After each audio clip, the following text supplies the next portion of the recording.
এই যে আপু, একটা কথা মনে রাখো, পুরুষ তার শখের নারীর সব ভুল ক্ষমা করে দিতে পারে, যদি না সেই ভুলে কোনো পরপুরুষ না থাকে।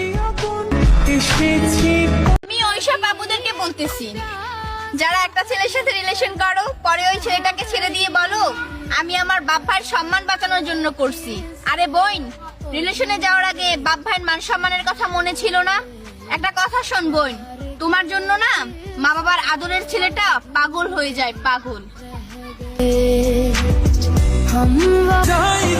কিরে চাস্তু ভাই, শখের নারী ছাইরা গেছে, আফসোস নাই, সে তোর প্রাক্তন ছিল।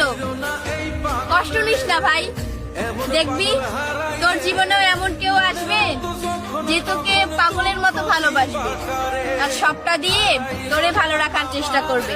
কথা মিলাই নিস, শুধু একটু ধৈর্য ধর ভাই। মা বাবার আদরের ছেলেটাকে খুব বাজেভাবে ঠকাইলা, পাগলের মতো কান্না করাইলা, তারপর মোনাজাতে আল্লাহর কাছে আবার পারফেক্ট কাউরে চাইলা। ওহে আপু, তুমি কি মনে করো তুমি জিতছো? একজনের মন ভাঙা আর মসজিদ ভাঙা সমান।